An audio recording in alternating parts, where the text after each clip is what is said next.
ওম শান্তি। আজকের সাকার মহাবাক্য ২৮শে মার্চ ২০২৪। বাবা বলেছেন, মিষ্টি বাচ্চারা, এই হলো কল্যাণকারী পুরুষোত্তম সঙ্গম যুগ। এই সময় পুরানো দুনিয়া বদলে গিয়ে নতুন দুনিয়া হয়। এই যুগকে তোমরা ভুলে যেও না। প্রশ্ন: বাবা ছোট বড় সকল বাচ্চাকেই নিজের তুল্য করার জন্য একটি মধুর শিক্ষা দেন, তা কি? উত্তর: মিষ্টি বাচ্চারা, এখন কোনো ভুল করো না। এখানে তোমরা এসেছো নর থেকে নারায়ণ হতে, অতএব দৈবী গুণ ধারণ করো। কাউকে দোষ দিও না। ভুল করে তাই দোষও দেয়। বাবা কখনো বাচ্চাদের দোষ দেন না, তিনি তোমাদের ডাইরেকশন দেন। বাচ্চারা, একমাত্র আমাকেই স্মরণ করো। যোগী হও, তবেই বিকর্ম বিনাশ হয়ে যাবে। তোমরা খুব মিষ্টি স্বভাবের হয়ে যাবে। ওম শান্তি। যে বাচ্চারা নিজেকে আত্মা মনে করে পরমপিতা পরমাত্মার সঙ্গে যোগ লাগায়, তাদেরই প্রকৃত যোগী বলা হয়। কেননা বাবা হলেন ট্রুথ, অর্থাৎ সত্য। তাই তোমাদের বুদ্ধিযোগও সেই সত্যের সাথে। তিনি যা কিছুই শোনান সবই সত্য। যোগী আর ভোগী, এই দুই প্রকারের মানুষ আছে। ভোগীও অনেক প্রকারের হয়, যোগীও অনেক প্রকারের হয়। তোমাদের যোগ তো একই প্রকারের। ওদের সন্ন্যাস আলাদা আর তোমাদের সন্ন্যাস আলাদা। তোমরা হলে পুরুষোত্তম সঙ্গম যুগের যোগী, আর কেউই এই যোগের বিষয়ে জানেই না যে তারা পবিত্র যোগী নাকি পতিত ভোগী। এও বাচ্চারা জানে না। বাবা তো সবাইকে বাচ্চা বাচ্চা বলে ডাকতে থাকেন, কেননা বাবা জানেন আমি হলাম অসীম জগতের আত্মাদের পিতা। আর তোমরা এই কথা বুঝতে পারো যে আমরা আত্মারা সবাই নিজেদের মধ্যে হলাম ভাই ভাই। তিনি আমাদের বাবা। তোমরা বাবার সাথে যোগযুক্ত হয়ে পবিত্র হও। ওরা হলো ভোগী আর তোমরা হলে যোগী। বাবা তার নিজের পরিচয় তোমাদের দেন। এও তোমরা জানো যে এই হলো পুরুষোত্তম সঙ্গম যুগ। এই তোমরা ছাড়া আর কেউ জানে না। এর নাম হলো পুরুষোত্তম সঙ্গম যুগ। তাই পুরুষোত্তম শব্দটিকে কখনোই ভুলে যেও না। এ হলো পুরুষোত্তম হওয়ার যুগ। পুরুষোত্তম বলা হয় উচ্চ আর পবিত্র মানুষকে। লক্ষ্মী নারায়ণ ছিলেন এমন উচ্চ আর পবিত্র। তোমরা এখন সময় সম্বন্ধেও জেনেছ। ৫,০০০ বছর পরে এই দুনিয়া পুরানো হয়, তখন একে নতুন বানানোর জন্য বাবা আসেন। আমরা এখন হলাম সঙ্গমযোগী ব্রাহ্মণ কুলের। উঁচুর থেকেও উঁচু হলেন ব্রহ্মা। ব্রহ্মাকে কিন্তু শরীরধারী দেখানো হয়। শিব বাবা তো হলেন অশরীরী। বাচ্চারা বুঝে গেছে যে অশরীরী আর শরীরধারীর মিলন হয়। তোমরা তাকে বলো বাবা। এ তো ওয়ান্ডারফুল পার্ট, তাই না?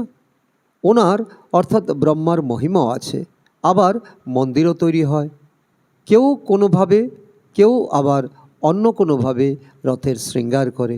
বাবা এও বলেছেন যে ওনার অনেক জন্মের অন্তিম জন্মেরও অন্তিম সময়ে আমি প্রবেশ করি।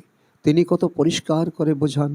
সর্বপ্রথমে ভগবান উবাচু বলতে হয়, তারপর আমি অনেক জন্মের অন্তিমে বাচ্চাদের সমস্ত রহস্য বোঝাই। আর কেউই তা বুঝতে পারে না। বাচ্চারা, তোমরাও কখনো কখনো ভুলে যাও। পুরুষোত্তম শব্দ লিখলে বুঝবে এই পুরুষোত্তম যুগই হলো কল্যাণকারী যুগ।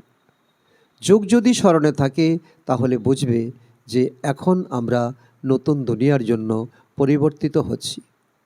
নতুন দুনিয়াতে দেবতারাই থাকেন। তোমরা যুগ সম্বন্ধেও জানতে পেরেছ। বাবা বোঝান যে বাচ্চারা, তোমরা সঙ্গম যুগকে কখনোই ভুলে যেও না। এ কথা বললে সম্পূর্ণ জ্ঞানই ভুলে যায়। বাচ্চারা, তোমরা জানো যে আমরা এখন পরিবর্তিত হচ্ছি। এখন পুরানো দুনিয়ারও পরিবর্তন হয়ে নতুন হবে। বাবা এসে দুনিয়ারও পরিবর্তন করেন, আবার বাচ্চাদেরও পরিবর্তন করেন। তিনি বাচ্চা বাচ্চা বলে তো সবাইকেই বলবেন। সম্পূর্ণ দুনিয়ার সকল আত্মাই তার সন্তান। এই ড্রামাতে সকলেরই পার্ট আছে। এই চক্রকে যুক্তি সহকারে সকলের কাছে প্রতিষ্ঠিত করতে হবে। প্রত্যেকেই তার নিজের নিজের ধর্ম স্থাপন করেন। এই দেবী দেবতা ধর্ম বাবা ছাড়া আর কেউই স্থাপন করতে পারে না। এই ধর্ম ব্রহ্মা স্থাপন করেননি। নতুন দুনিয়াতে হলো দেবী দেবতা ধর্ম, পুরানো দুনিয়াতে সব মানুষই মানুষ। নতুন দুনিয়াতে সব দেবী দেবতারা থাকে, দেবতারা হলো পবিত্র, ওখানে রাবণ রাজ্য নেই। বাচ্চারা, বাবা তোমাদের রাবণের উপর জয়লাভ করান। রাবণের উপর জয়লাভ করলেই রামরাজ্য শুরু হয়ে যায়। নতুন দুনিয়াকে রামরাজ্য আর পুরানো দুনিয়াকে রাবণ রাজ্য বলা হয়। কিভাবে এই রামরাজ্য স্থাপন হয় বাচ্চারা, এ তো তোমরা ছাড়া কেউই জানে না। রচয়িতা বাবা বসে বাচ্চারা তোমাদের রচনার রহস্য বোঝান। বাবা হলেন রচয়িতা, বীজরূপ। বীজকে বলা হয় বৃক্ষপতি। এখন সে তো হলো জড় পদার্থ, তাকে তো এভাবে বোঝা যাবে না। তোমরা জানো যে বীজ থেকে সম্পূর্ণ সৃষ্টিরূপী বৃক্ষ নির্গত হয়। সমগ্র বিশ্বের সৃষ্টিরূপী বৃক্ষ কত বড়, সেগুলো হলো জড় আর এ হলো চৈতন্য। বাবা হলেন সৎ চিৎ আনন্দ স্বরূপ। মনুষ্য সৃষ্টির বীজরূপ, তার থেকে কত বড় বৃক্ষ নির্গত হয়। মডেল তো ছোট বানানো হয়। মনুষ্য সৃষ্টির বৃক্ষ হলো সব থেকে বড়, উঁচুর থেকে উঁচু। বাবা হলেন সম্পূর্ণ জ্ঞানী। এই ঝাড়ের জ্ঞান তো অনেকেরই আছে, কিন্তু এই জ্ঞান তো একে বাবাই দেন। বাবা এখন তোমাদের জাগতিক সীমিত বুদ্ধির পরিবর্তন করে অসীম বুদ্ধি দিয়েছেন। তোমরা এই অসীম জগতের বৃক্ষকে জেনে গেছো। এই বৃক্ষ কত বড় বিদেহী দুনিয়া পেয়েছে। বাবা বাচ্চাদের অসীম জগতে নিয়ে যান। এখন সম্পূর্ণ দুনিয়াই পতিত, সম্পূর্ণ সৃষ্টি হিংসক, একে অপরকে হিংসা করে। বাচ্চারা, এখন তোমরা জ্ঞান পেয়েছ। সত্যযুগে এক দেবতা ধর্ম অহিংসক ছিল। সত্যযুগে সবাই পবিত্র, সুখ শান্তিতে থাকে। তোমাদের সমস্ত কামনাই 21 জন্মের জন্য পূর্ণ হয়ে যায়। সত্যযুগে কোনো কামনা থাকে না। আনাজ ইত্যাদি সব কিছুই অগাধ পরিমাণে পাওয়া যায়। আগে এই বোম্বে ছিল না। দেবতারা সাগরের তীরের জমিতে থাকতেন না। যেখানে মিষ্টি জলের নদী থাকতো সেখানে দেবতারা থাকতেন। সেখানে অল্প মানুষ ছিল, এক একজনের অনেক পরিমাণ জমি ছিল। শতযুগ ছিলই নির্বিকারী দুনিয়া। তোমরা যোগবলের দ্বারা এই বিশ্বের রাজত্ব নাও, তাকেই রাম রাজ্য বলা হয়। প্রথম দিকে নতুন গাছ খুব ছোট হয়। প্রথমে কাণ্ডের দিকে এক ধর্ম ছিল, তারপর ফাউন্ডেশন থেকে 3টি টিউব বের হয়। দেবী দেবতা ধর্মের ফাউন্ডেশন হলো একটি। কাণ্ড থেকে ছোট ছোট ডালপালা বের হয়। এখন তো এই বৃক্ষের কোনো কাণ্ডই নেই, আর কোনো এমন বৃক্ষ হয়ও না। এর সঠিক উদাহরণ একমাত্র বট গাছ। বট গাছ সম্পূর্ণ দাঁড়িয়ে থাকে, কিন্তু তার কাণ্ড দেখা যায় না, শুকিয়েও যায় না। সম্পূর্ণ বৃক্ষ সবুজ হয়ে দাঁড়িয়ে থাকে। এখন বাকি দেবী দেবতা ধর্মের ফাউন্ডেশন নেই, কাণ্ড তো এখানেই আছে। রামরাজ্য অথবা দেবী দেবতা ধর্ম এই কাণ্ডের মধ্যেই এসে যায়। বাবা বলেন যে আমি 3টি ধর্ম স্থাপনা করি। এই সকল কথা তোমরা সঙ্গমযুগী ব্রাহ্মণরাই বুঝতে পারো। তোমাদের ব্রাহ্মণদের কুল হলো ছোট, ছোট ছোট মঠ পথ বের হয়, তাই না? অরবিন্দ আশ্রম আছে, কত শীঘ্র তা বৃদ্ধি পায়, কেননা সেখানে বিকারের জন্য কোনো বিধি নিষেধ নেই। বাবা এখানে বলেন কাম হলো মহাশত্রু, একে জয় করতে হবে। এমন আর কেউই বলবে না, না হলে তাদের জায়গাও হাঙ্গামা হয়ে যাবে। এখানে তো পতিত মনুষ্যই আছে, তাই তারা পবিত্র হওয়ার কথাই শোনে না। তারা বলে বিকার ছাড়া কিভাবে সন্তানের জন্ম হবে। সেই বেচারাদেরও কোনো দোষ নেই। গীতা পাঠ করে যারা, তারাও বলে ভগবানও আছো, কাম মহাশত্রু, একে জয় করতে পারলে জগজ্জিৎ হয়ে যায়। কিন্তু কেউই তার অর্থ বুঝতে পারে না। তারা যখন এমন শব্দ শোনান তখন ওদের বোঝা উচিত। এর সম্বন্ধে বাবা বলেন হনুমান যেমন দরজায় পাদুকার উপর বসত, তেমনি বাবাও বলেন তোমরাও গিয়ে এক ধারে বসে শোনো। তারপর যখন এই শব্দ বলবে তখন জিজ্ঞাসা করো এর রহস্য কী। জগজ্জিৎ তো এই দেবতারাই ছিলেন। দেবতা হতে গেলে তো এই বিকারকে ত্যাগ করতে হবে। এও তোমরা বলতে পারো, তোমরাই জানো যে এখন রামরাজ্যের স্থাপনা হচ্ছে, তোমরাই হলে মহাবীর, এতে ভয় পাওয়ার কোনো কথাই নেই। খুব সুন্দরভাবে জিজ্ঞাসা করা উচিত, স্বামীজি আপনি বলেছেন যে এই বিকারকে জয় করলে বিশ্বের মালিক হতে পারবে, কিন্তু আপনি তো এই কথা বলেননি যে কিভাবে পবিত্র হব। এখন তোমরা বাচ্চারা পবিত্রতায় থাকা মহাবীর আত্মা, মহাবীররাই বিজয়মালায় গ্রথিত হতে পারে।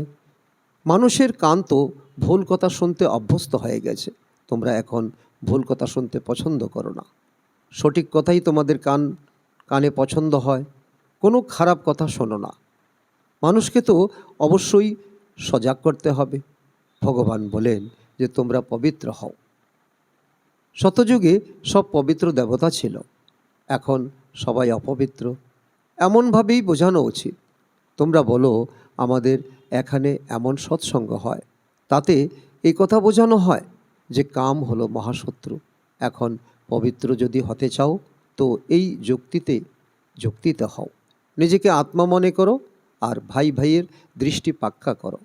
বাচ্চারা তোমরা জানো যে প্রথম দিকে ভারত ছিল অত্যন্ত ভরপুর খণ্ড, এখন তা খালি হওয়ার কারণে হিন্দুস্তান নাম রেখে দিয়েছে। প্রথমে ভারত ধন দৌলত পবিত্রতা সুখ শান্তি সব কিছুতে ভরপুর ছিল, এখন তা দুঃখে ভরপুর। তাই তো ডাকে হে দুঃখহর্তা সুখকর্তা। আমরা দুঃখী হয়ে গেছি, আমাদের সুখের দুনিয়াতে নিয়ে চলো। তোমরা কত খুশির সাথে বাবার কাছে পড়ো।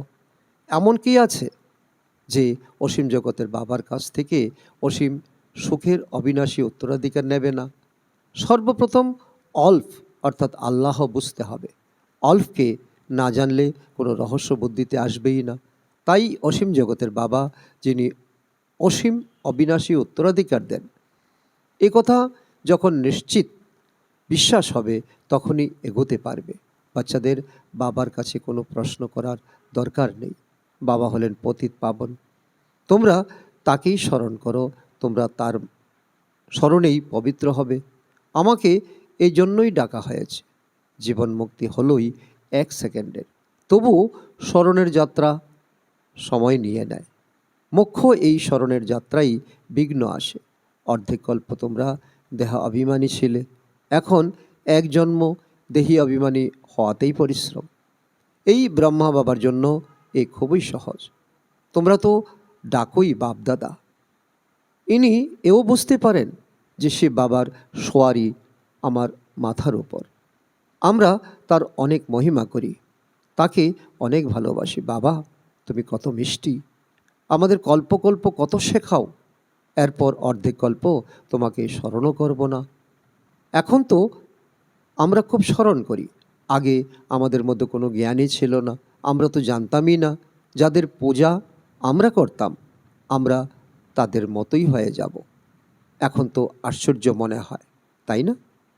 তোমরা যোগী হতে পারলে এমন দেবী দেবতা হয়ে যাবে। সবাই আমার সন্তান। এই বাবা খুব ভালোবেসে বাচ্চাদের সামলান, ওনার প্রতি পালন করেন। ইনিও আমাদের সমান নর থেকে নারায়ণ হয়ে যাবেন। এখানে তোমরা এই জন্যই এসেছ, নর থেকে নারায়ণ হতে, নারী থেকে লক্ষ্মী হতে। তোমাদের কত বোঝাই, বাচ্চারা বাবাকে স্মরণ করো, দৈবিগুণ ধারণ করো, শুদ্ধ খাওয়া দাওয়া করো। তা না করলে মনে করবে সম্ভবত এখনও সময় বাকি আছে, কিছু না কিছু ভুল তো হতেই থাকে।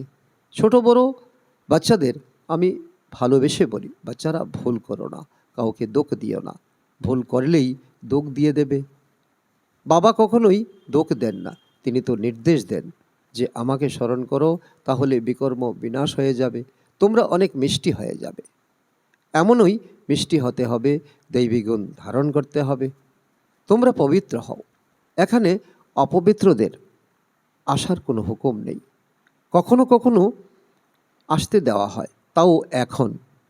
যখন অনেক বৃদ্ধি হয়ে যাবে তখন বলে দেওয়া হবে, এ হলো পবিত্রতার টাওয়ার অফ সাইলেন্স। ইনি তো উঁচুর থেকে উঁচু। নিজেকে আত্মা মনে করে বাবার স্মরণে থাকো, এ হলো সর্বোচ্চ শক্তি। ওখানে অনেক সাইলেন্স থাকে। আধাকল্প কোনো ঝগড়া ইত্যাদি হয় না, কারণ রাবণ থাকে না, দ্বিমত থাকে না। এখানে কত ঝগড়াঝাটি, মারপিট ইত্যাদি, শান্তি থাকতেই পারে না। শান্তির ধাম হলো মূল বতন। এরপর যখন শরীর ধারণ করে বিশ্বে ভূমিকা পালন করতে আসে, তখন সেখানেও শান্তি থাকে, অর্থাৎ তা হলো সত্যযুগ। আত্মার সদর্মই হলো শান্তি, অশান্তি করায় রাবণ। তোমরা শান্তির শিক্ষা পেতে থাকো। কেউ যদি রেগে থাকে তাহলে সকলকে অশান্ত করে দেয়। এই যোগ বলে তোমাদের মধ্য থেকে সম্পূর্ণ আবর্জনা দূর হয়ে যাবে। পড়াতে আবর্জনা দূর হয় না, এই স্মরণেতেই সব আবর্জনা ভস্ম হয়ে যায়, জং দূর হয়ে যায়। বাবা বলেন যে কাল তোমাদের যে শিক্ষা দিয়েছিলাম তোমরা কি ভুলে গেছো? এ হলো ৫,০০০ বছরের কথা, ওরা লাখ বছরের কথা বলে দেয়। এখন তোমরা কোনটা সত্যি আর কোনটা মিথ্যা জানতে পেরেছ। বাবা এসেই তোমাদের বলেন সত্য কি আর মিথ্যা কি, জ্ঞান কি আর ভক্তি কি, ভ্রষ্টাচার আর শ্রেষ্টাচার কাকে বলা হয়। বিকারের থেকে ভ্রষ্টাচারীর জন্ম হয়, ওখানে বিকার থাকে না। তোমরা নিজেরাই বলো দেবতারা সম্পূর্ণ নির্বিকারী, সেখানে রাবণ রাজ্য নেই। এ তো সহজ বোঝার মতো বিষয়। তাহলে কি করা উচিত? এক তো বাবাকে স্মরণ করা উচিত, দ্বিতীয় অবশ্যই পবিত্র হতে হবে। আচ্ছা, মিষ্টি মিষ্টি হারানিধি বাচ্চাদের প্রতি মাতা পিতা বাপদাদার স্মরণের স্নেহ সুমন আর সুপ্রভাত। আত্মাদের পিতা তার আত্মারূপী বাচ্চাদেরকে জানাচ্ছেন নমস্কার। আমরা আত্মারূপী সন্তানরা আমাদের মাতা পিতা বাপদাদাকে জানাই স্মরণের স্নেহ সুমন ও সুপ্রভাত। ধারণার জন্য মুখ্য সার: ১ নম্বর, পবিত্র হতে হলে মহাবীর হতে হবে। স্মরণের যাত্রায় অন্তরের আবর্জনা দূর করতে হবে, নিজের শান্ত সদর্মে স্থিত হতে হবে, অশান্তি ছড়াবে না। নাম্বার ২, বাবা যে সঠিক কথা বলেন তাই শুনতে হবে। Hear no evil, talk no evil, think no evil. Wrong কথাবার্তা শোনো না। সবাইকে সতর্ক করো, পুরুষোত্তম যুগে পুরুষোত্তম হও আর বানাও। আজকের বরদান: আত্মিক শক্তির আধারে তনের শক্তির অনুভবকারী সদা সুস্থ ভব। এই অলৌকিক জীবনে আত্মা আর প্রকৃতি দুটোরই সুস্থতা আবশ্যক।